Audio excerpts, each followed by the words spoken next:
You are about to enter the Shockwave Skull Sessions podcast on shockwaveskullsessions.com.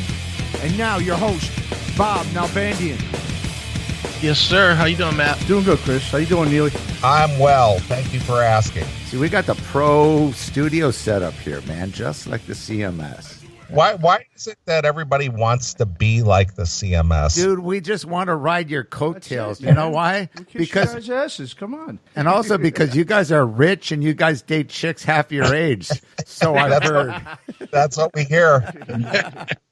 That caller was great. Dude, it is great that you get so many young callers like that just stumble across your show. It's very important for the future here, future youth. Absolutely. So what's going on, gentlemen? Well, it's Sunday, Bob. You've woken me out of my typical slumber on a Sunday afternoon, but that's okay. I'll do anything for you, Bob. Well, I'm glad to hear that you are woke, Neeley, because I'm very woke. I have an appointment with my stylist because I'm going to get my hair dyed pink because I'm very woke. Oh, very good, nice. Neeley. That'll go good, especially in the Grease Garage place you like to dine at. What's it exactly? It's called Quaker Steak and Lube. Quaker State and Lube. You know, have you heard that? No, I never heard that before. It's like you would think that's where you get your oil changed, exactly. but apparently that's where Neeley eats. Yeah. Well, make sure you get the man bun too with that, Neeley. It's very important. Yeah, I don't think man buns are allowed at the Quaker Steak and Lube. That is a very testosterone driven place. Man buns not allowed. Well, you are a manly man, Neeley. So I am a manly man. Would that mean that Randy O would not be allowed in Quaker State? I don't know. I mean, is he in the man bun category these days? I have not seen Randy O. Well, you've seen the decline of Western civilization, and he's exposing his man buns. Yeah. Well, he was just trying to do his cheap imitation knockoff of David Lee Roth. Oh, was that David Lee Roth, or was that Blackie Lawless? I guess Roth was the first to do it, huh? Yeah, I think he was trying to do a David Lee Roth because, of course, the association there with Bill Gazzari. Of course. Odin. Right. All right. Well, I guess we should begin this Skull Sessions. Glad to have you both on. As always, you know, we've had you both on separately on Skull Sessions, and as Chris has reminded me, we had you on the T Radio V together a couple times. We did, and that was actually a very cool setup. Your friend, what's his name? Mike. Mike what the hell? Zinna. Right? Mike Zinna. Yeah, Mike Zinna obviously spent a lot of money and a lot of capital to set that T Radio V up. I thought it was very cool. I was sorry to see that he disbanded it for whatever else he decided to do, but he was very kind enough to allow me to come there and gave me a little studio tour. He had quite a good setup there, and it's just like, well, apparently you didn't know how to make money with this yet, or I don't know. So what is he doing, Bob? Do you have it? I really don't know. I wish I did, because I when I moved up here, because I was doing, he had me still do the show when he changed it to Zinna TV. You know, he had a bunch of people, like he started Ricky Rachmaninoff, had the show, Michael DeBars had a great show, and they were getting great guests. Like Michael DeBars had Gene Simmons and Martha Quinn, and who's the guy from Miami Vice? Don Johnson. Yeah, I mean, like all these major people. And, you know, this is when YouTube started getting huge, and he did not want his stuff on YouTube. He wanted it exclusively for Zinna TV to make it, you know, as a channel, which I understand. And he had, you know, sponsors and advertisers. Dave Navarro had a show. They basically used the T Radio V to get their own shows. Like Dave Navarro did his tattoo thing, and Michael DeBars got on Sirius Radio. So they all kind of ditched Zinna. You know, Zinna loved what I was doing. He said, yeah, we're, you know, Inside Metal's one of our, you know, highest rated shows. And he loved you guys when I had you guys on guest. And I said, yeah, you should definitely do something with these guys. And I told him, you know, you were coming into town. And, you know, like I said, YouTube was a free thing and everyone was on YouTube. And the problem with T Radio V, I thought, is the name. You know, you would have to search out T Radio V, and no one knew what the fuck it was or how to spell it.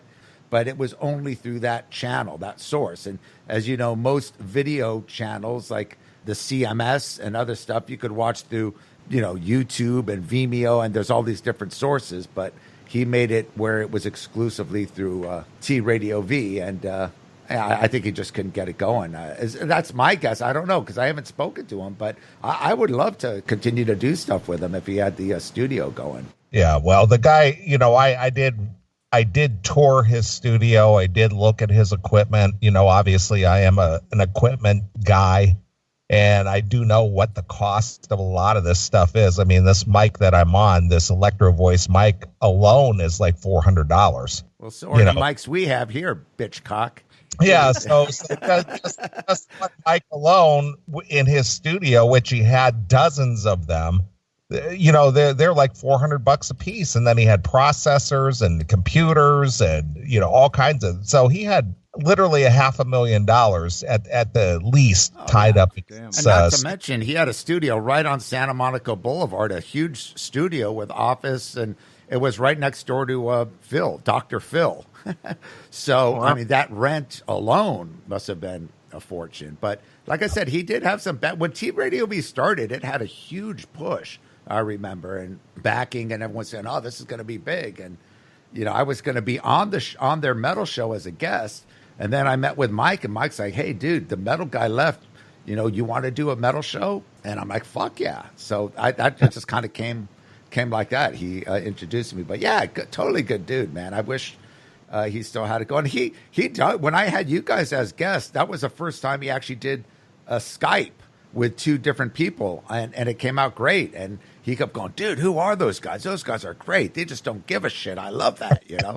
So yeah, he was really into it. But it's hard. I mean, to keep as to do it where it's a monetary business. It's a tough thing. And now there's so many people doing their own YouTube things. It's kind of pointless. I don't even really need that kind of platform anymore. Yeah, it unfortunately it is. YouTube has all the power now. Mm-hmm. Yeah. Yes, indeed. So, dude, how was your weekend? We missed the show last night. Matt and I actually saw a killer show in San Francisco. Local bands, Void Vader. They played with Slowfeg. And what was the second band? Sanhedrin. Sanhedrin. Yeah, it's like a doom-beat kind of band. Really, female singer. Yeah, cool show, man. Really good fucking band. Yeah, it was good shit. Well, Slowfeg is national, aren't they? I've heard of them. Yeah, they're based in the Bay Area now, but they tour all. They're one of those more bands. European, right? They're more like bigger in Europe, I think. Than They totally got that made-in new wave of British heavy metal sound. I think they've been together since like the early '90s, and they just tour on their own. I mean, it was just fun. It was good to see these bands. I mean, all killer musicians, great sound. Great young crowd, kind of a mixed crowd. A lot of chicks there too. I was surprisingly. Wow, it's kind of got that total vibe again of like the '80s metal kind of stuff. But they all had that very traditional kind of new wave of British heavy metal vibe to them. Sure, mixed with but good band, man. Yeah, Chris, we were talking about that band, that Dirty Honey. It looks like that you saw the other night. I was telling Bob, I love their logo too with the lips and shit. That's a cool ass logo. They were such a good surprise. I went and saw Slash on Thursday. Slash, Miles Kennedy, blah blah blah. And honestly, me and my friends, we went to the show. We went a couple hours ahead of it to a local watering hole and got full of liquid courage, I guess. And we went to the show. And as soon as we walked in, the security said that there was an opener. We were all like, "Oh fuck!" We were like, "God damn it!" We just wanted to see Slash and get out by 10 o'clock so that we could go to the bar and hang out for a while. But then it was Dirty Honey, who I had vague knowledge of because I'm supposed to interview him next week. So I literally have heard him for like a week or so only. And I was blown away by their disc, but then seeing them, oh my gosh.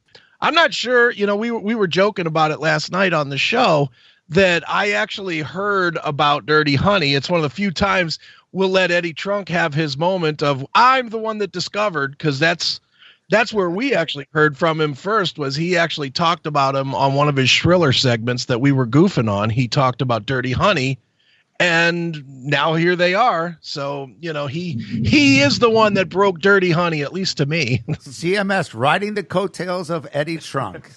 As we always do. Yeah. Who doesn't, Bob? Who doesn't? Well, there you go, gentlemen. Well, let's get into this. This is a topic, actually, I wanted to talk about. Oh, I actually wanted to mention Friday night I saw Y&T in Santa Cruz. Nice. They did a big, they have a summer thing in Santa Cruz. If people don't know, Santa Cruz is kind of just south of the Bay Area. It's right on the It's a beach. hippie beach town. Yeah, big boardwalk. Have you seen that movie Lost Boys? That's where that was filmed. It's like that would be Santa Carla, Bob. Santa Carla. I think they changed it for the movie, but it was actually in Santa Cruz. But so they did like a free show. It's cool. The place was packed. It was good. It was good. They did, mostly all the hit songs. They did 2 sets. We just saw the second set. And, Y&T always performed great. This night, they seemed a little, I don't know if it was because it was more of a family type show or whatever, but they didn't have the energy as normal. Played a little lackluster, and they did all the hit songs, but they pulled out Hurricane and a couple other early classics. So, good weekend of shows. Did they have the muscle-bound, greased-up saxophone player open for them? No, I think you're talking about Tina Turner, no? Why, did Y&T have that? No, I'm making a Lost Boys reference. Oh, yeah. So the topic today is something I wanted to get into for a long time because I've got actually some experience in doing concert promotion and this and that over the years.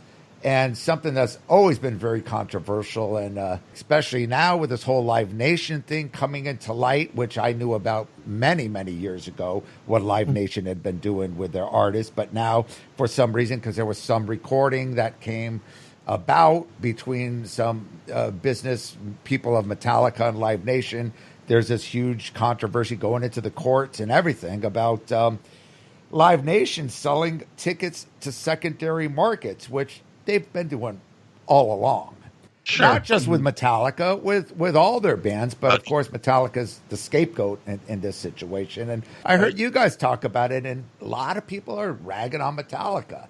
And, fine, rag on whatever you want. But, in Metallica's defense, just as you said, Chris, these artists, they get a guarantee. They don't work. They'll say, the artist and the management agent, we want, and Metallica's probably like between, $750,000 to $1 million a show, especially when it comes to their big, like Rose Bowl shows and this and that. So they get their guarantee. They have a contract of what, maybe the promoter needs to do as far as what they have to do to promote, or they can't do this or they can't do that. But as far as the promoter doing outside, promoters are scumbags. Bottom line, they're going to do whatever they want. They'll go. Whether people in their organization know about it or not, Metallica and probably their manager, they just, all they give a fuck about is, this is our guarantee. They don't deal so much with the business. Maybe they knew something, or they probably knew dealing with promoters. There's always some fishy shit going on, but I don't think they were involved in the sense of, when they say the band didn't know about it, in a way, I kind of believe that, they probably didn't. They probably just, hey, this is what we offer. They accepted it, signed the agreement with the agency, which the agency signs, and they do the show. And as long as they get their money, they're happy. What's right? Go ahead, Neely. Well, when it comes to business, and the thing is that as a casual fan, most casual fans do not look at the music as a business. It is a business. I mean, we've heard this for decades. The music is a business, and these musicians who have survived, like a Metallica, who could still sell arenas and even stadiums, they were apparently smart with hiring the right people to manage their business. And as you mentioned, Bob, just a minute ago, is they don't care how they get their guarantee; they just want their guarantee. If the promoter has to do shady shit to get the guarantee or raise the money for the guarantee, they don't give a shit where the money comes from, as long as it's not attached to Metallica, that Metallica participated in, shafting anybody to get that money. It's just like, this is what it costs. This is what our guarantee is. You come up with the money, we'll play a phone booth if you want us to.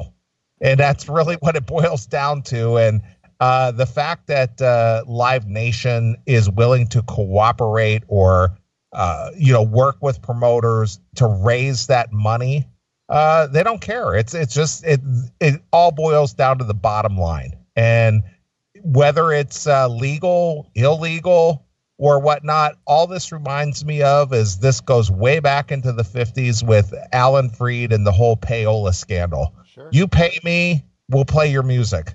Yeah. Even if it's illegal, we'll figure out a way of subverting the rules, and we'll get that money. Yeah. Well, promoters were the same. It started with pay to play on the local circuit, and the promoters in the big market of concerts, whether it be Metallica's and AC/DC's and whatever, the Live Nations, those big concert promoters, they'll do the pay to play in other ways. They get sponsors, they get other people to pay them up front.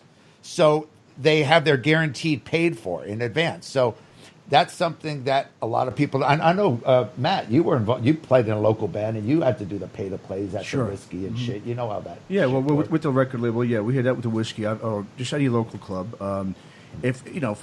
Basically, you go to the promoter, like, here you go, you got to pay $300. We're going to give you 30 tickets. You go ahead, you either sell these, you give us $300, and that's it.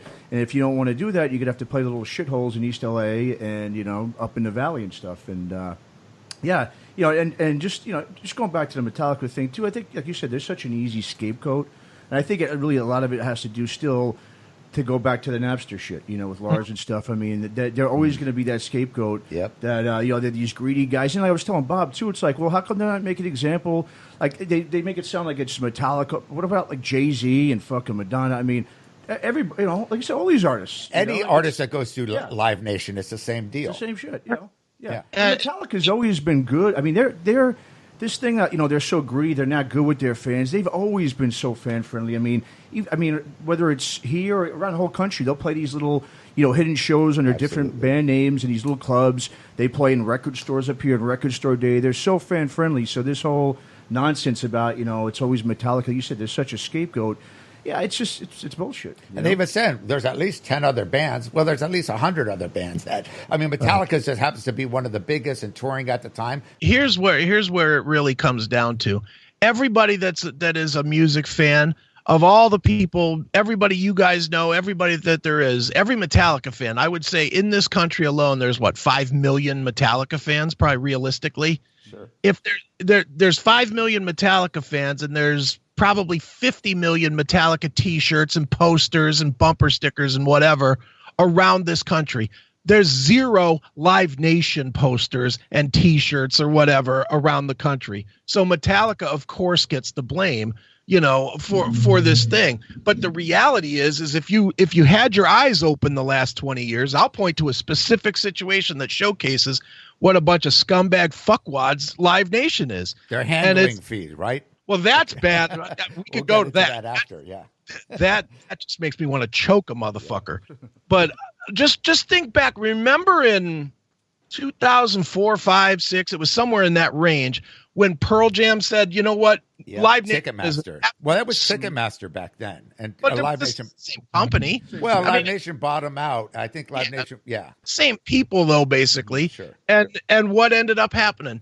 They buried Pearl Jam. They absolutely buried Pearl Jam and took them to their knees to where they had to, after that, go back to dealing with them. Well, the bottom line with Pearl Jam, I'll just interject here. I mean, I think a lot of that was used just to make Pearl Jam we're the righteous guys fighting for the fans. And apparently, I don't know if this is true or not, but I heard that the fans only saved $3 on a ticket when Pearl Jam did it without Ticketmaster. So they're like, sure, we're saving $3 on a $85 ticket. That's not really but right. Well, but other bands have tried to do different things, and Live Nation just fucks you in a different way. Like Kid Rock a couple years ago did that $20 ticket, no matter where the ticket. Respect the hell out of, and it was great. I went. I mean, I'm a Kid Rock fan, so I definitely went.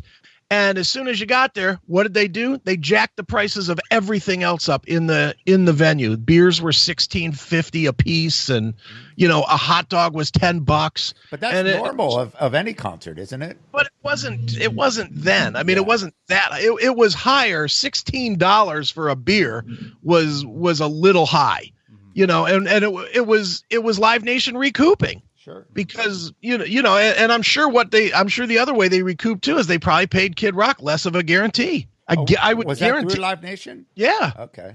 It's a mafia is what it is. I mean, if you're not with Live Nation and you're a big band, you're not touring. The facts. Yeah, what you were saying about the handling fee, they do that because it was probably $10 a ticket, and Live Nation probably tacked on another $13 for a handling fee, which they do. So they could afford.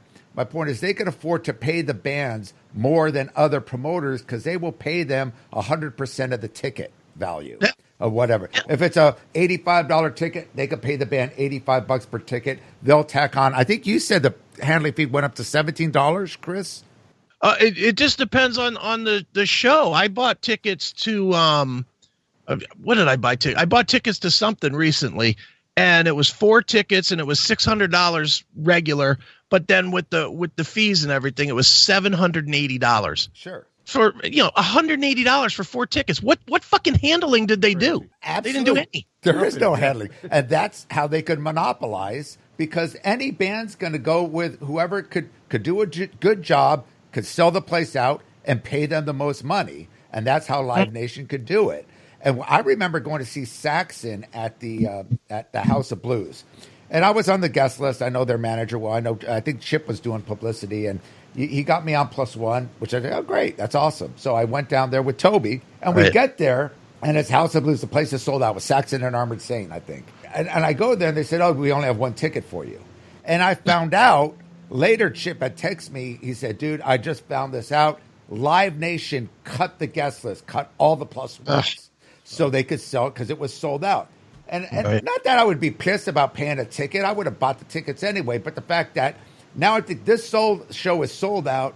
Toby came up all the way from Redondo, drove up to meet with me, and now I have to tell him, dude, I'm sorry, I don't have a ticket for you. What the fuck? And then the guys, I was bitching at the guy. The guy goes, oh, we have tickets. They just released more tickets. Well, of course, they released the tickets on our guest list, the +1s, at the box office. So I go, okay, I'll buy a ticket. Toby said, no, don't worry, I'll buy it. I go, no, let me buy it. So anyway, we go there, and the ticket face value, whatever, was $30 or whatever, and then it was an extra like $15. And I remember bitching at the chick there, and I kind of felt bad for bitching at her. But I go, what the fuck are you handling? You're giving me the ticket here. I'm paying you $15 for you to hand.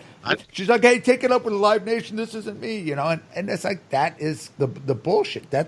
These promoters are scum. But they are. I'm sorry, you wanted to say. Did you tell her, Bob, you owe me a blowjob now? Say what? Did you tell the girl at the ticket window, well, you owe me a blowjob now? No, I didn't think of that, Neeley. I didn't have those manly thoughts that you had in your head. Well, I could tell you, Bob, that even Bret Michaels, who I saw the other way, by the way, in Vegas. He tried to capitalize on more or less controlling the merch in the Poison tour back in 2000, and I think it was 2010, or it might have been 2008. It was 2008, and Dokken was on that tour, and I was with Don for a couple of shows, and Poison more or less told the bands on that Poison tour. I think it was Dokken, Cinderella. I don't remember who else was on that bill. Maybe it might have been Slaughter or somebody. That Poison would manufacture the merchandise for each of the bands that were on the bill. They would sell the merchandise, and whatever proceeds they got, they would split it with those bands. Wow. And what was their split? Was it I don't 80% Poison, 5% Cinderella, 5%. Yeah. So they did not allow the bands on that bill to submit their merchandise or have their own and put it out there on the merch stands. Poison manufactured the merchandise for the support bands, sure, and then gave them a piece of it after the tour was over. Well, I know the promoters get a huge chunk of the merchandise. Disgusting. Sold too. Yeah. So they had no control over their merch or anything. Yeah, that happens all the time, man. And again, it's funny because I listened to the Classic Metal show when you guys talk about this and about promoters and about the festivals. And something you always neglect to say, you do the breakdown and you calculate everything from tickets sold. It's not just tickets sold that the promoters are making money off of. I remember we did. I wish I had the Wheezy bumper for Dokken. But when the band I managed, Eden, opened up for Dokken back in '86, It was Doc and Great White at Eden at Irvine Meadows. And we got there and we were going to sell shirts. And we had cheap ass shirts, we were going to sell for $8, which we usually sold them for. Again, this was back in '86. And they said, oh, no, you can't. You got to sell the shirt for like $18. I go, what the fuck are you talking about? They're like cheap ass shirts. Well, you can't undersell the headliner. So I said, whatever. No one's going to buy these shirts. But we actually sold quite a few. But we had to sell for $18. Plus, we had to do a 60-40 split where we made 60. The promoter, either the promoter, the venue, all that makes the 40%. And that's standard. So promoters are getting a chunk of the merchandise. Goddamn well they're getting a chunk of the concessions. When you talk about Kid Rock selling beer for that price, it's not Budweiser getting the $18 per beer. It goes to the promoter. It goes to the whatever venue it is. It goes same with baseball games. Same with football games. Everything. So the promoters are getting a chunk of that. When you pay $40 a parking ticket, goddamn well, the promoter's getting a chunk of that too. So when you talk about how are these promoters making money on some of these shows, it's not just the ticket sales. They are making percentages off concessions, off parking, off merchandise. Not to mention they get sponsors, Right. It's not even just the promoters, like you say. I mean, we talk about the venues too. 2 points. When I was doing the label, they were asking the venues were going to take 40% of the merch. And even last night, that show we went to, so it was $15 in advance, $20 at the door. So I was like, okay, let me go online and buy the tickets for $15. There was a $4.11 booking fee. So it's like, okay, so it's going to be $19.11 if I buy online and $20 at the door. I mean, it's a saving of you're saving 89 cents. So it's not just the promoters either. Like you said, it's everyone's just trying to get a little extra piece of that shit. It's criminal. That's the way I look at it. It's geared 100% to feed everybody and feed them off the backs of the fans who really are just not savvy enough to realize that they're getting, or not care is probably they just want to see if your favorite band is Judas Priest, you really don't care what it costs to see them. And promoters know that. They realize the fanatical part of a fan, and they take advantage of it. They understand that they understand that in every city, we use Metallica as an example. Metallica basically plays 20,000 seaters everywhere they go, or bigger. But for sure, when they're doing like the winter tour, they certainly do 20,000 seats every single place. Well, the venue or the promoters are smart enough to know that there's 40,000 people in every single city that they play that want to see Metallica. Sure. So they only put out 20,000 tickets and they oversell them. I mean, what was the Metallica cost this time? And I know because I paid it. It was $180 for every ticket in the place. And that was face 180 value. here. I mean, I know it varied a little bit. Yeah, that was face value, 180. Jesus. And I bought tickets late. I didn't buy them because they and this was another thing that just drives you crazy. They released them like 11 months ahead of the show. Who the fuck can plan 11 months ahead for a concert? That's just dumb. So I didn't buy my tickets right away. I waited until closer to the show, and then I decided I wanted to go. And it was $180 per ticket, and I sat 2 rows from the top. Yeah. 2 rows from the top. And it's like, dude, I mean, come on. You can't tell me that's not robbery. And I know for every other person that was around me that was watching it probably blamed the band for having shitty seats and bad sound because we were all sitting at the top. Yeah. But it's the promoter. Those tickets should have been, I don't know, $60, $70 a seat. You're basically sitting in obstructed sound, obstructed view seats when you're 6 miles away from the stage. So they shouldn't cost the same as floor tickets. It's ridiculous. Yeah. I mean, everyone says that the scummiest people in the music business are promoters and agents, and they'll do what it's all about making a buck. I mean, going back to what you said about Kid Rock, that's how promoters could do, cheap shows or free shows like Y&T for that fact. They did that free show the other day. Place was packed. And, of course, I guess on the boardwalk, everything's expensive. But we were paying, the beers weren't too bad. We had the IPAs for like $10, $12. But you said, but that's pretty, that's still pretty expensive for a fucking all beer. That money coming in from $12? All the food. I mean, all that carnival food. And, it was way overpriced. Someone's making a chunk of that money outside, by bringing in Y&T. So same with casinos. I mean, casinos could do free shows. all the time because they know if they lure people into the casino, even if it's like 10 or 20% of the people are going to drop $100 at the casino while they're there, at least $100. You know, a lot of them are going to get hotel rooms. I used to see Y&T would do shows at Feather Falls Casino.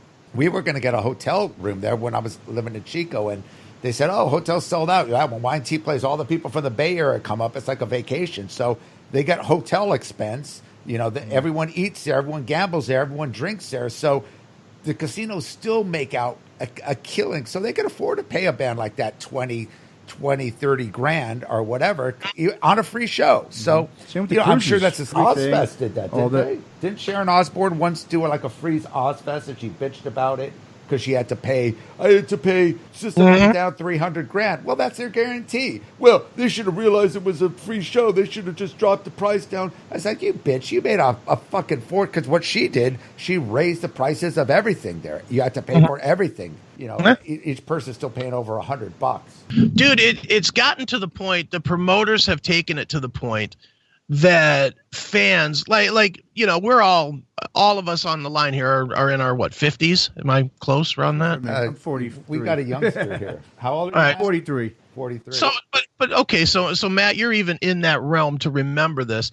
We all grew up, we saw every band we ever wanted to see when we were young. Why? Because the tickets were like $5 or $10. Sure. You know, you'd go see Kiss for $5. You'd go see I saw Metallica several times for under $10. Yeah. You know, I mean, that was the way it was. And that's why we developed our passion for whatever bands that we love so much. It's gotten to the point now you really can't think that way anymore. You really have to think about, you know, in the summer, I'm going to go to one, maybe two shows because you just can't afford to go. You know, I mean, I'll use the show I went to on Thursday. I went and saw Slash. Tickets were $120 a piece. I bought 4 of those. I spent $300 more in alcohol. You bought a couple shirts too. Yeah, I bought a couple of shirts. I bought 2 shirts, alcohol, and 4 tickets for $1,000. Not everybody can do that. Most people can't do that. And certainly aren't going to do it more than once in a summer. No way.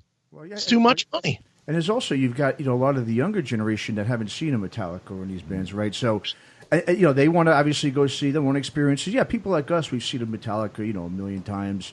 You know, no big deal. But yeah, these young kids want to go see it. And the other thing too is, like we've been talking about a bunch of times, there's no new bands coming out. So all people have left are these classic rock bands, these classic metal bands, and that's it. And they know that everyone's going to save up, and they're going to just pay that money anyway. I mean, like you said, we live in a free market society. Hey, if you don't want to pay the price, don't fucking pay. You know, vote with your wallet right there. Just don't pay. Don't go.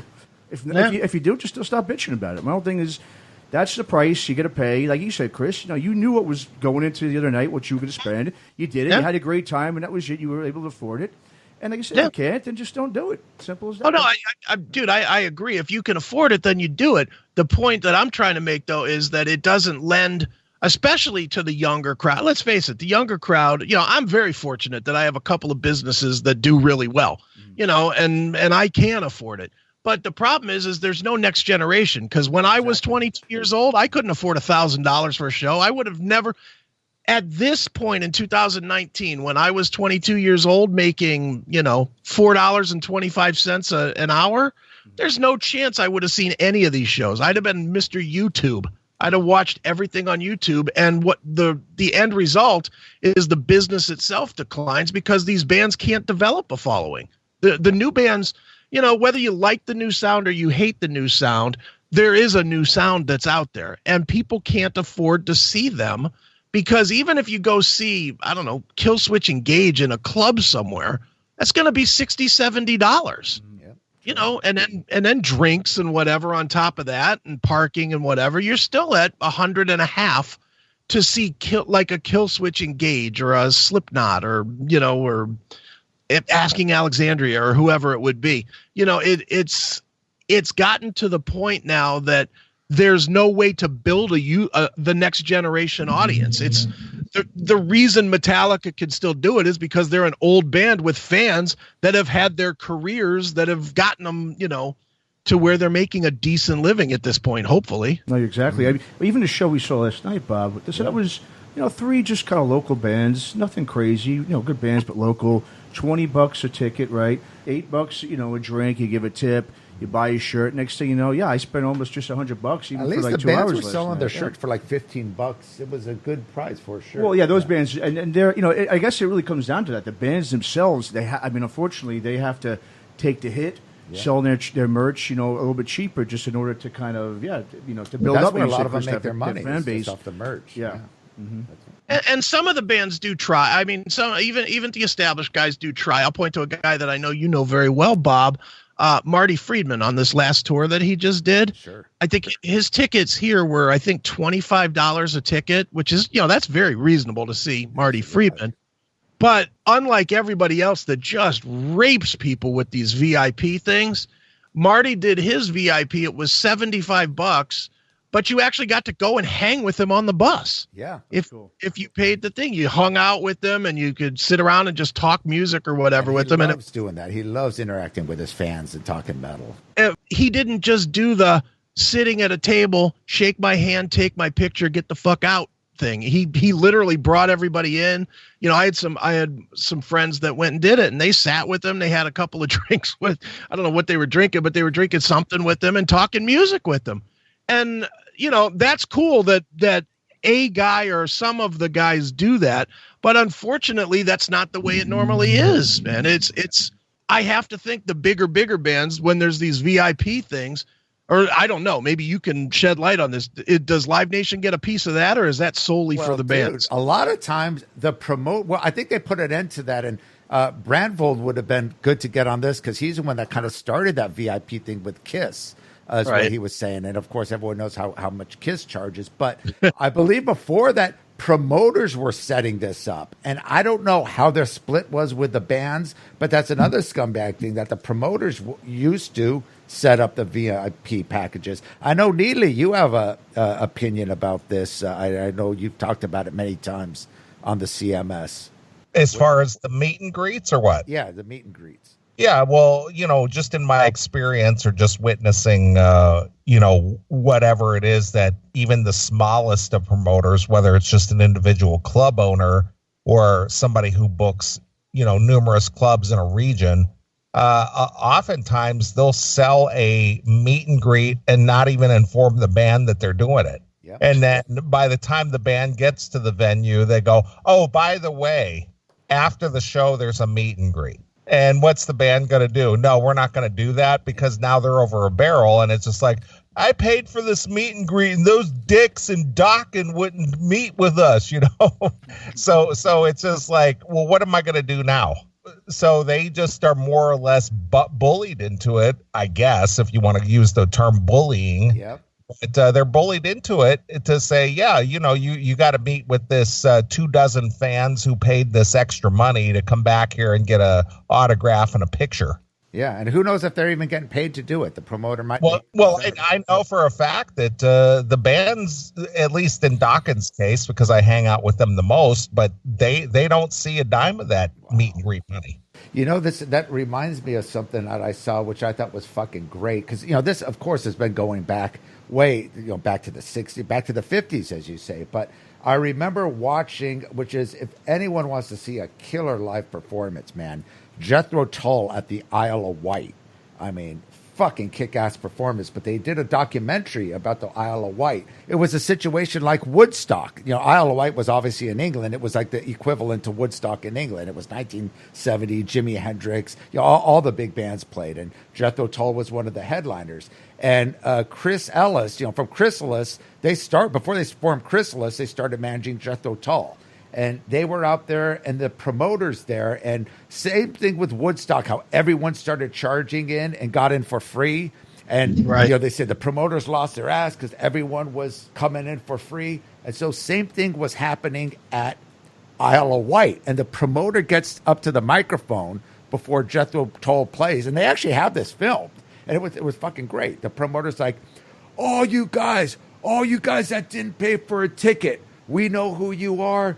we're going to have somebody check all ticket stubs or something stupid. He goes, you have to go back and pay for the ticket. Otherwise, Jethro Tull will not go on the stage. And Jethro Tull are backstage listening to this. And Ian Anderson is like going to the manager, what the fuck is this guy saying? He's putting the blame on us. And that's what promoters do. They make the band look like the bad guys. And they say, hey, what the fuck is going on? So anyway, Ian Anderson came up on stage after. He goes, dude, we will play for free. We don't give a shit about, this isn't on us. This is the promoter's fault for not having enough security or for not handling his business right. They showed the argument that the management was saying to the promoter, what the fuck are you saying? That you're putting it on us. Well, I'm just doing this so we could continue with the show. And, if I put it on me, they're just not going to do it. But if they know that the band won't come on, I have a better shot that the people will pay the money, It's like, what kind of reason? But that's a typical promoter right there. Yeah, there was just something the other day that came out, last week or something, with Manowar in Europe.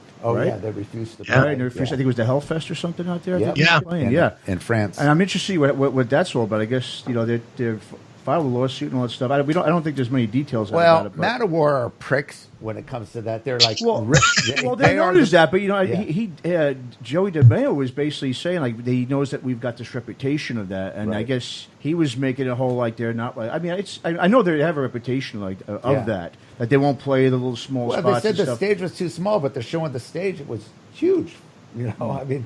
Is that okay? Yeah, I don't know all the details. Saying that Manowar were making an excuse other than the stage. They just didn't want to play for whatever reason, and they're saying, the stage wasn't big enough, and they're showing the stage, and they're like, "What do you mean? This is big enough? Iron Maiden, all the biggest bands, play here." Yeah. You heard about that, right, Chris Neeley? I heard about it, dude. And Manowar is the most ridiculous of the ridiculous. I'll tell you a funny story that's very similar to this. That they were playing here at a club called the Flying Machine, and the Flying Machine is probably about as big as my house, maybe.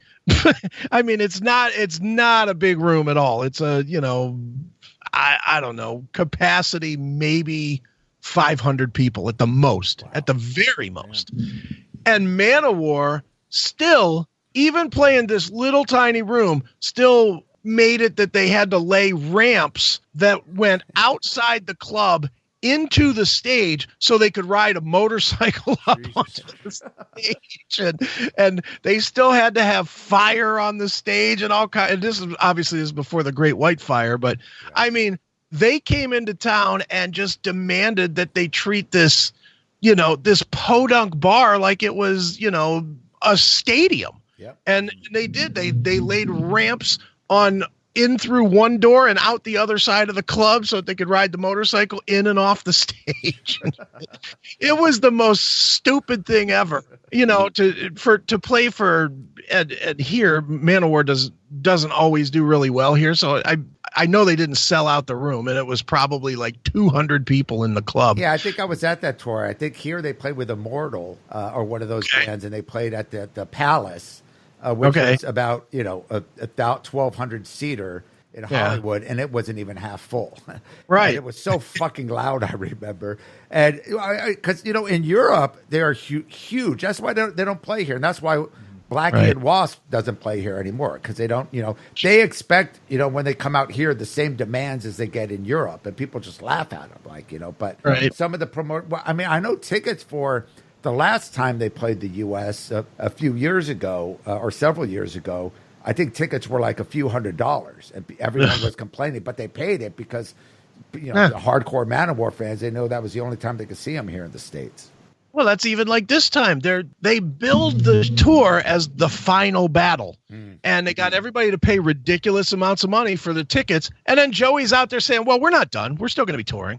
Right. After they sucked everybody in to buy what they thought was the final tour. See, on their part, it was probably the band, knowing Manowar, that did that. But going back to what you're saying about the promoters and how scummy they are, a lot of promoters, like, I remember reading it was either Scorpions or Deep Purple or one of the bands that were doing their final tour. saying this is the final tour, and then they come back and they were getting a lot of shit. Well, you're kind of, misleading the fans. You said that this was the final tour. And of course, when they did the final tour, they were playing places because the previous tour, they played like Universal Amphitheater, which is like 6,000 or 7,000. And then they're playing the Staples Center, which is like 20,000, because everyone thought this is their final tour. Last chance we got to see them. And Scorpions came out saying, hey, that was the promoter's idea. Right. And I believe that in a sense, because if you don't have everything written in a contract, it's just like something we talked about with all these two versions of the bands. If a band like Queensryche or Rat or Great White play, and say it's Bobby Blotzer's Rat, that is playing a club, the promoter will put a picture of the original Rat. They might have in the contract, you can't say that it's the original Rat, or you can't, say anything about the members.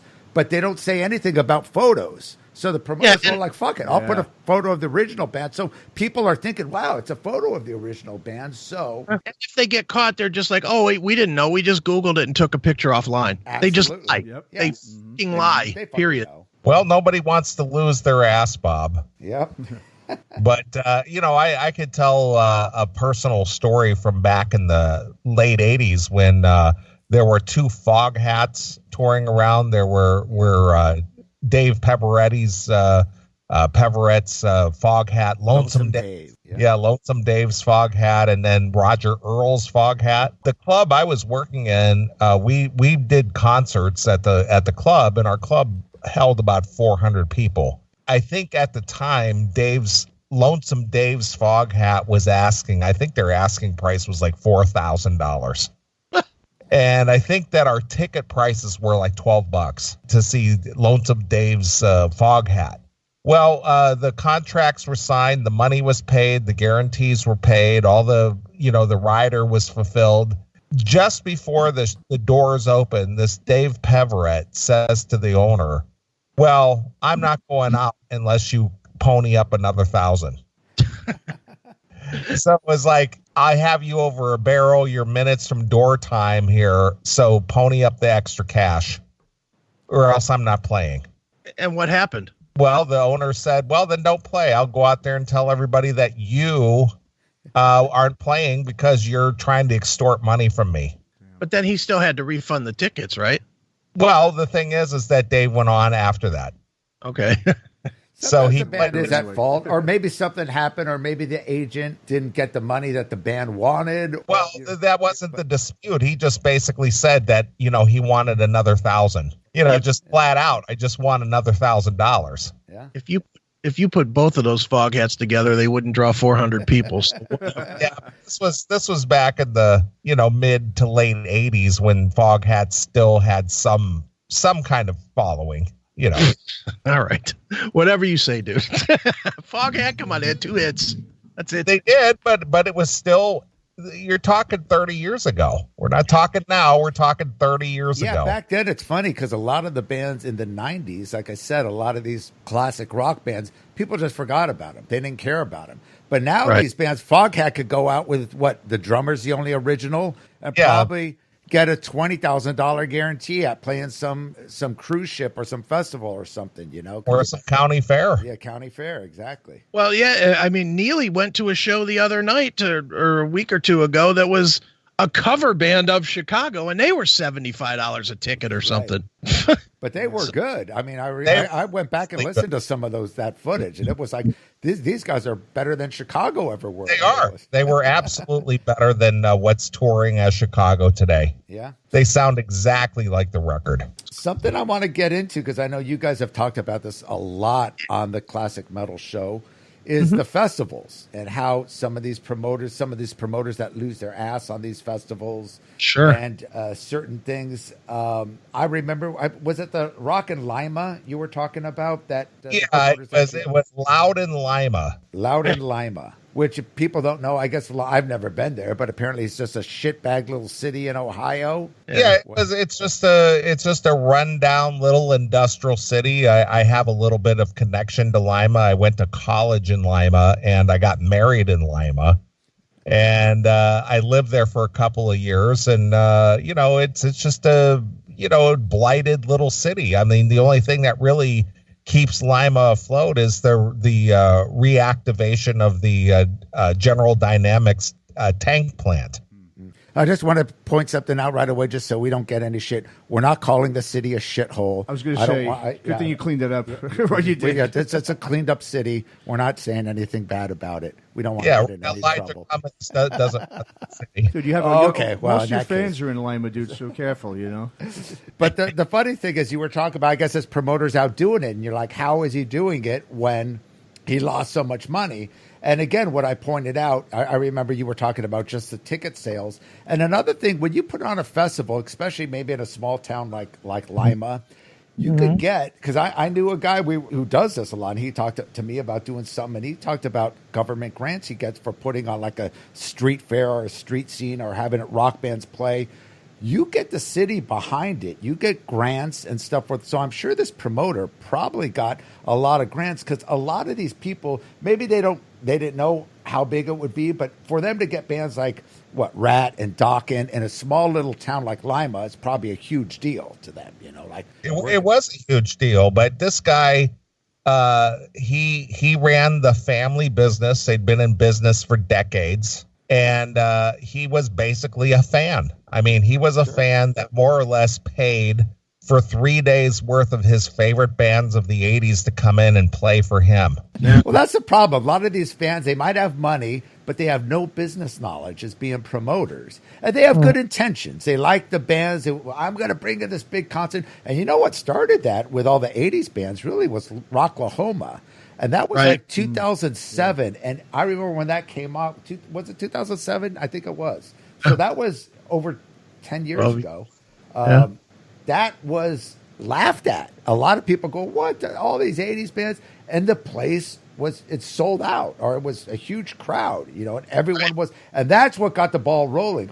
But before that, you never had all these 80s metal bands playing these festivals. And then, of course, you had, you know, all the others that started coming out, and the cruise ships and the 80s metal festivals. And a lot of it just got way oversaturated, too. And a lot of these guys are fans thinking, I'm going to be a promoter. I'm going to bring these bands. A lot of them, they just don't have the experience, you know. But Rocklahoma, they did it right. That would have never flew in L.A. or anything, because people could just see those bands in the clubs or whatever. But in some place in Oklahoma in the Midwest, you know, it would work. And the promoter did his research, obviously.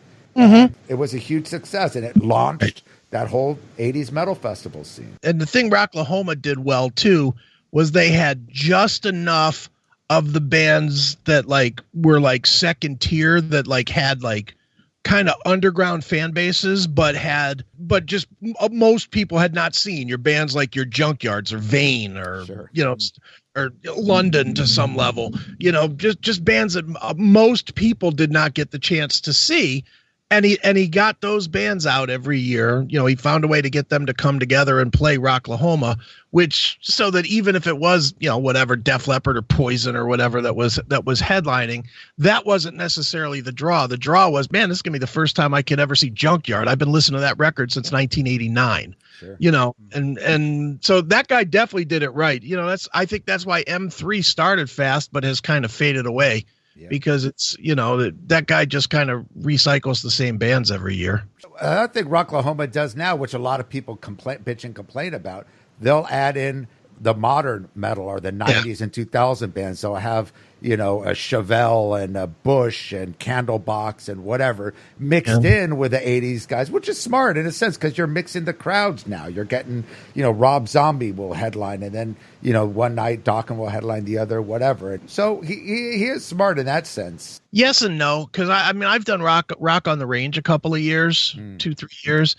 And it's a shitty, I'll be honest, and I like most kinds of music. You know, I have a wider range of musical taste than most people, and it's still just a shitty long day.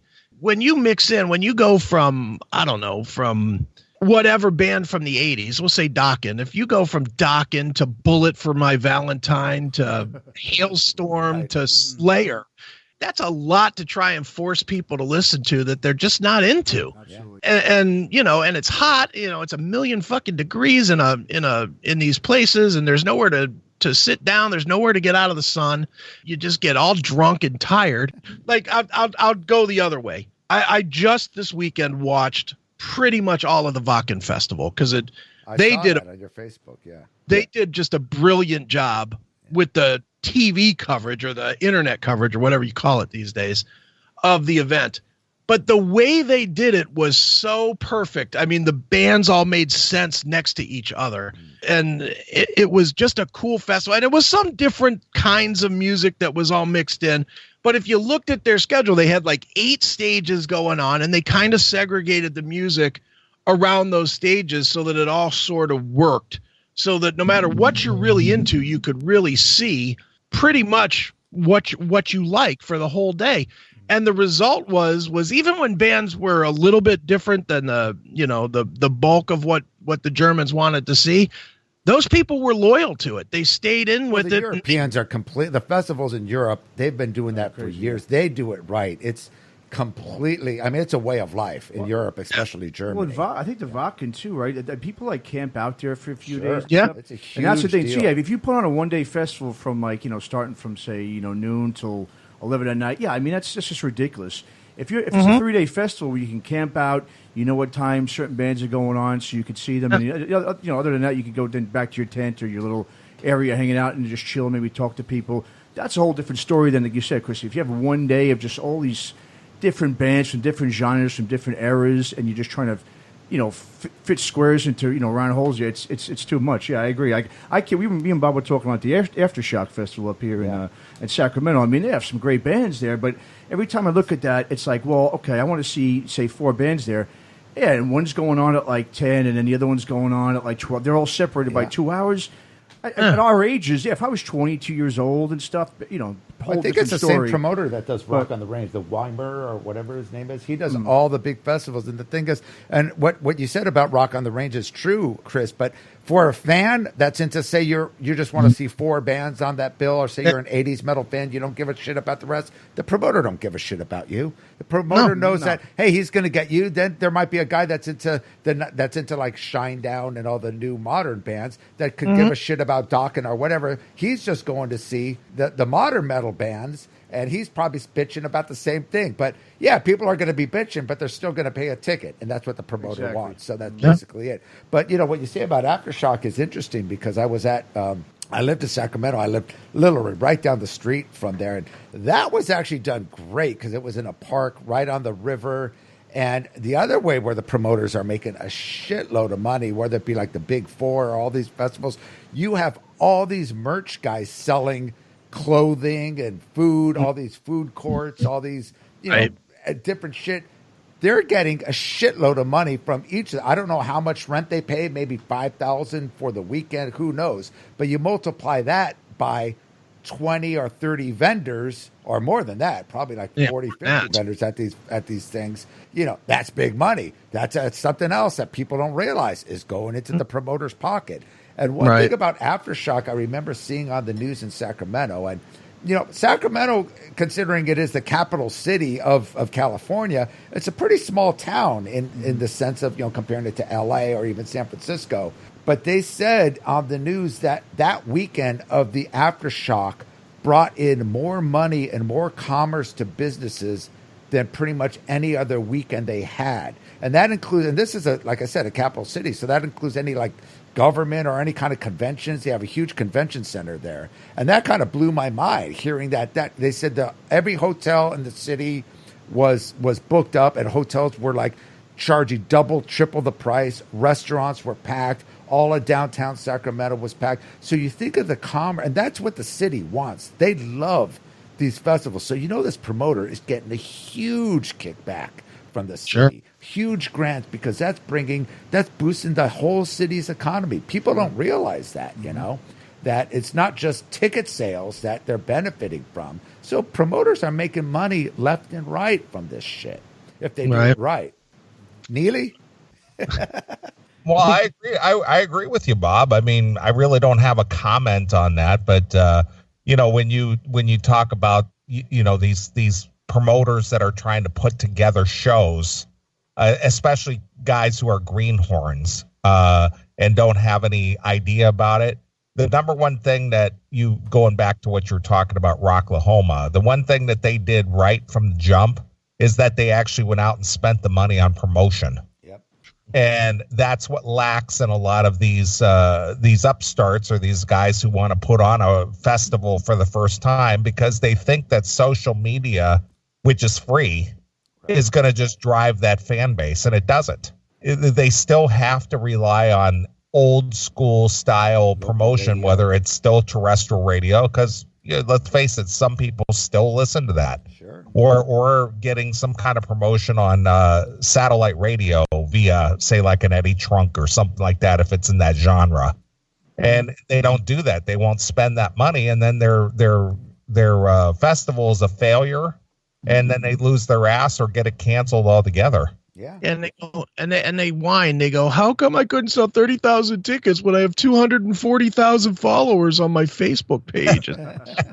Dummies. Yeah. Well, they think the names alone are going to bring the people. People always think that's the biggest mistake, is that, hey, we got such and such coming into town, but if nobody knows about it, nobody's going to come. Oh, I didn't know they were having, this festival in Lima, and especially Lima. Lima is within an hour of Fort Wayne. They're within an hour of Toledo. They're within 2 hours of Cleveland. They're within 2 hours of Cincinnati and Columbus. Yeah. So though they had these large metropolitan areas within 2 to 3 hours driving distance, and they did not promote it in each one of those cities. Hey, come out to Lima. We got a 3-day festival out here. Yeah. They didn't do that. They just relied on Facebook and social media to spread the word, and people were just like, Lima, what the fuck's that? Yeah.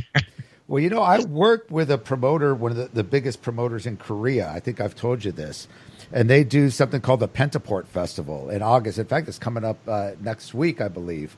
And usually they've flown me out there a few times. I brought over several bands in the past, usually U.S. bands. And Korea, I would say about 15 years ago, they started really bringing in national acts. They were one of the last countries, apart from the Eastern Europe countries and maybe India and some of the others, to really bring over national acts. And they, Korea's economy, since you were there, Chris, in the Army, it's just boom, skyrocketed. Oh yeah, and everyone wanted to play Korea because the promoters would treat them right. Because I know from working with this promoter, they would pay, even back then, all the Mariah Careys or whoever they would get on some of these things, $1 million guarantee minimum. And they would have Samsung and all these other companies desperately want to be a part of it. So they would get huge money from all these companies. And same with like here in the Bay Area, like you got all the tech companies. So if an AC/DC or whatever comes around, and this in a way comes to like where it comes to the second marketing tickets, they will hold, a few thousand tickets for these corporate buyers because they know Apple and all these people, Google, whatever, they're going to pay for the skyboxes, the private rooms, all this stuff. So the corporate buyout is huge, Right. And that happens in other countries. I know Korea with, Hyundai now and Kia. And so that's what he says. There's a lot of sponsorship money. So, yeah, it's a big thing. And their festivals, too, talk about diverse bills. They'll have like some Korean K-pop artists headline one night, then Scorpions the other, and then I saw like Suicidal Tendencies sandwiched between a EMD band and some Korea pop singer, and it's but the kids, they love it all, it's insane. They're still just happy to have bands come there. I mean, I was there during the Olympics of '88. That broke it big into the mainstream. I heard, Well, that was the first time they ever had American bands come there, because when I was there from 87 to 89, and I used to take they had these $10 military flights that you could go, it's $10 and you can go to Japan, and I used to go on a lot of weekends. I would jump on a Mac flight and I would go to Japan to see concerts, right? Because that's as far as the music would come, and I was such a metalhead that it was like, well, I'd go see Skid Row or I'll go see Dokken or Mr. Big or whoever it was, huge in Japan. They were all huge in Japan. So I would jump over for these $10 flights because it wouldn't come to Korea. Well, when the Olympics happened, they brought over the first collection of American artists or what we would call national artists. And it was like Gloria Estefan and Miami Sound Machine was one of them. And Jermaine Jackson was one of them. I mean, it wasn't even good music for the time. It wasn't, for 1987, you would have thought it would have been like Bobby Brown or Michael Jackson or something like that. But it was Jermaine Jackson and Miami Sound Machine.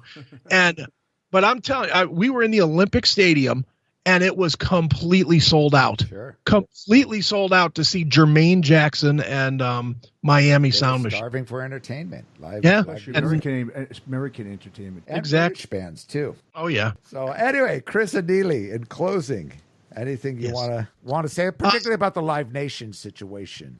I got to be honest with you, Bob. I have not purchased a Live Nation ticket in literally a decade. Seriously, I don't remember the last time I purchased tickets from Live Nation. I think maybe it was like back in 2010 to go see Fleetwood Mac. I think that's the last time I purchased tickets through Live Nation for any large arena event. Outside of that, I've had zero desire to pay the inflated prices to go see a large arena style show. I've been to plenty of smaller shows, but fortunately for me, either I've got comped or they were being sold by the individual outlet, or the venue itself was actually selling the tickets, not through like a ticket broker or Live Nation.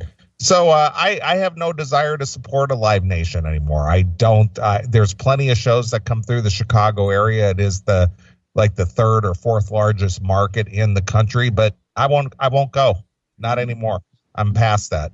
It's funny because there's still competition here with Golden Voice. Golden Voice, which started in LA as a small-time punk rock promoter, they're huge now. I just saw Golden Voice is doing the Rolling Stones show here. Wow. So, nice. yeah, which is pretty huge. But, Chris, your last thoughts. Well, I definitely buy a lot of tickets. I mean, I kind of save my favors until I really need one, like until something is completely sold out and it's something awesome that I want to see. And that's when I pull it. So a lot of times I just buy tickets. And, yeah, it is an absolute ripoff. It's everything about it is bad. The markup is terrible. When you go to the secondary market, like a StubHub, I don't know if we didn't even talk about that, but the ridiculous way that you have to go with like a StubHub, you buy the tickets on StubHub, like through their app or something, but you don't even get them on their app. Then you gotta get an email and you gotta confirm yourself on the email, and then they'll switch your tickets from StubHub to Ticketmaster or Access Tickets or Flash Seats or whatever app they're working with. It's a big clusterfuck.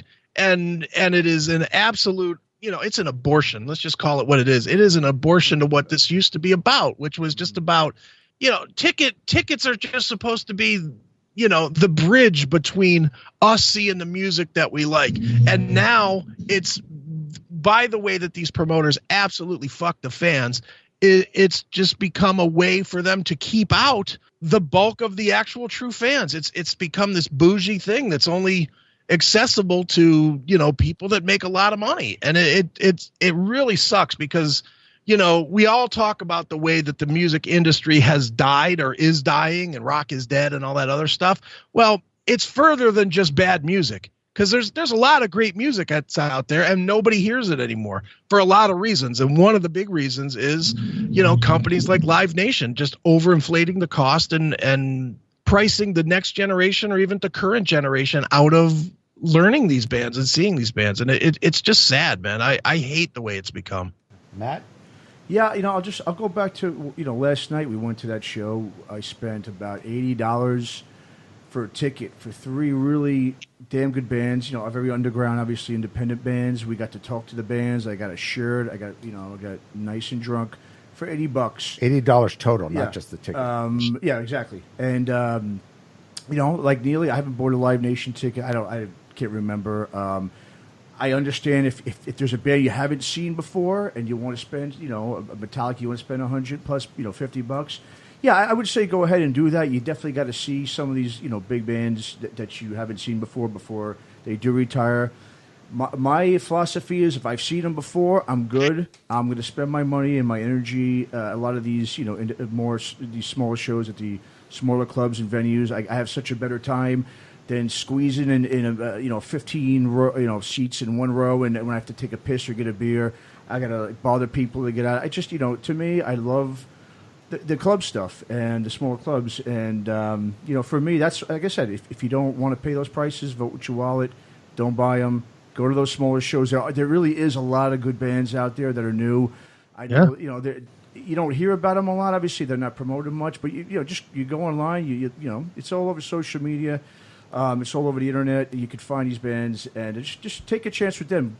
If you really want to experience, a great show and really, talk to the bands. Build a. Yeah, I don't want to say community, but it really is sort of that communal feel when you go to those smaller shows that you feel part of. You're not going to feel a part of those huge shows, Metallicas and stuff. Like I said, if you haven't seen them, definitely go see them. But put your money into the younger bands or some of the older bands that are still. Listen, there's a lot of independent bands that if these people are 50 plus years old, still making new music, and it's great stuff. And put your money there is my recommendation. Absolutely, I agree. And even you and I, Matt, we've just stumbled across shows by going to a venue like. We were downtown partying with Alex, and we'd go into the caravan. Yeah. And I think that was free to get in, wasn't it? It was free, completely free. And we said, like, some band out of Oregon that just kicked ass. We're like, fuck, who are these? And we saw, they have touring bands, playing these, and it's a small shithole dive. I mean, cool dive, and they had these really fucking good bands, and it was free. We spent a lot of money on drinks. I know that between the three of us, but it was worth it. It was like, God damn, man, this some fucking good bands out here. So sometimes you just go to these venues and you just stumble across this stuff, Mm-hmm. Sure. But yeah, in closing, I totally agree with you, and I just want to say that so many people are quick to blame the artists. Because, they're the ones in the spotlight. I mean, on all the news sites when, Black Sabbath or whoever, they do their big reunions, they talk about Black Sabbath is getting paid this amount of money, this and that. And then, of course, you get all the haters. Oh, what a ripoff. Look how much money they're paying. They're ripping off the fans. But they never talk about how much the promoter is getting paid, on whatever concerts there are. But everyone's so quick to blame the artist. And, it's just like sporting events. And, something I remember Chris Rock said in one of his jokes, talking about who's rich and who's wealthy or something. And he talks about like Shaquille O'Neal. Everyone says how rich he is. He goes, he's not rich. The guy that signs his checks is rich. And, that's in a sense, athletes and artists and all that. Somebody's signing their checks or giving them the money. And those guys, the people that own the Lakers, that own these venues or the promoters or whatever they are, a lot of the promoters and the venues are inclusive. So, but people are quick to blame. I'm always more artist friendly. And even bands that I don't like, you see these hip hop or these pop artists, Justin Bieber, all these people, you go, who the fuck is paying? Why are they making so much fucking money and this and that? But, I don't blame them. If people, and I always say, people are stupid enough to pay, $800 for a Justin Bieber ticket, good for him, Yeah. And same with the whole Kiss thing. Morally, I don't agree with, what Kiss are doing or the way they rip off their fans for the meet and greets or whatever. And Chris and I, we talked about this with a podcast with Michael Brandvold, which was a great episode. You could look into it. If people are willing to pay that, Kiss, they're fans, I call them stupid, but they're dedicated, loyal to Kiss. Whatever the fuck they do, they'll pay the price to do it, And Gene knows that. And people say morally, it's capitalism, it's this and that. But hey, don't buy the ticket then. If you don't buy the ticket, or if enough people won't go, then they'll realize that they can't get away with it. But as long as promoters could get away with it, artists could get away with it with the meet and greets, the prices are going to go up. So I'm telling the fans, don't bitch at the bands or the artists. Bitch at yourself. Don't buy the ticket then. Exactly. Go somewhere else. Go support a local band. But don't be bitching at the artist because, I'm going off, but I'll tell you a quick story. You know who Mike Piazza is, obviously, right? Baseball player. Sure. Yeah, the catcher. Yeah, well, he's a huge metalhead. And we used to hang out in the 90s, long before he and Eddie Trunk were hanging out. Back when he was... I discovered Mike Piazza and how great of a catcher he was for the Yankees. I was the one who... We're talking mid-90s. He was still a Dodger at the time, and I got to give credit to John Bush. He introduced me, and I was doing the Shockwaves magazine at the time, and Piazza was a huge supporter, and we went to a lot of concerts together. We became friends. We went to see Pantera and Anthrax, at the Palladium. What's that? He loves LA Guns. That's like his favorite band. Oh, really? Yeah. Yeah. He likes all of them. He's a big Guns N' Roses guy, I know, but he loves Sepultura. And I mean, he is a true metalhead. We went to the Motorhead's 25th anniversary when Metallica opened up. I brought him to that at the Whiskey. And I remember one night we were hanging out at the Rainbow. And this was at the time he was getting that $100 million deal for the Dodgers that he ended up refusing and went to the Mets. And I think it was the biggest deal at the time, or one of the biggest deals. And people were just hating on him. And he would get, when we're at the Rainbow, and people would walk by and say, oh, Mike Piazza, you're a piece of shit for asking so much money. And, Mike's like, yeah, whatever, dude. All right, cool. Move on. And I'm like, man, you must get so much shit for that. He goes, you know what, dude? People are going to say what they want. I said, does it bother you? And he was talking to me and a couple other people that were at the table, and they were asking about, well, what do you do? Why ask for so much, or why this and that? And Piazza's telling them, well, look, dude, it's a matter of getting what you're worth. If you're the one bringing these people to, whether you're an artist, whether you're Axl Rose, people say, oh, why is Guns N' Roses making so much money? Whether you're a baseball player or a football player or whatever, if you're bringing in hundreds of thousands of people every night and you're the reason why, before you were a big home run hitter, the stadiums were half full. Then you get into the band, the team, and people are coming in because of you. Get your value, and that makes total sense, because he's saying, look, the money's going somewhere. If it's not going to you, it's going into somebody's pocket, which makes total sense. It's going into the promoters or the people that, the team manager, the owner of the Dodgers or whatever. So there's nothing wrong with getting your value. And that makes total sense, because bands have been getting ripped off. Athletes have been getting ripped off like crazy in the past. And, Peter Grant was the one that started the whole thing with Zeppelin. I was telling Matt earlier, he was the first to say, when we play, Madison Square Garden, the Forum, whatever, we get paid off 100% sold out tickets. Because before artists would get paid shit, and the bad managers didn't have the clout or the power.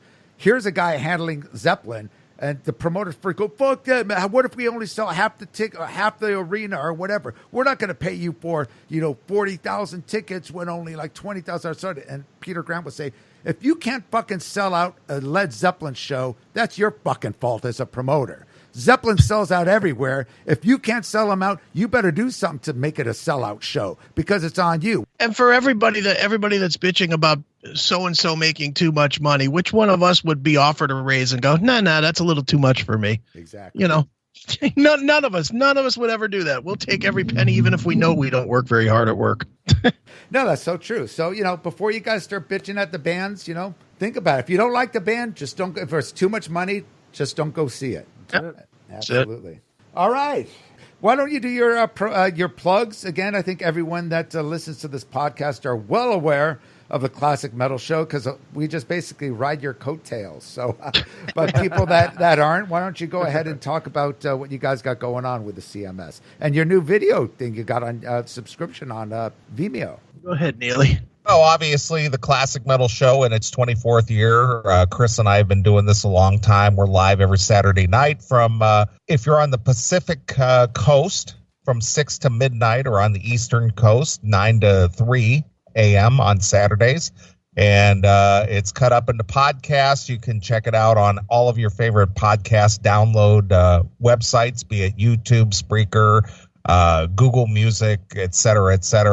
Go over to the classicmetalshow.com and you can pick whatever platform you want to check out. And we do have a new video feature on Vimeo, a subscription service that you can watch the show in podcast or video podcast form and get every download through the week. So if you miss the show live on Saturday, you can catch up with us throughout the week as we cut it up and make it easily digestible for your ride to work or your ride home or however it is that you listen. But Chris and I appreciate your patronage. Very, very cool. Well, gentlemen, thank you again as being a part of the Shockwave Skull Sessions podcast.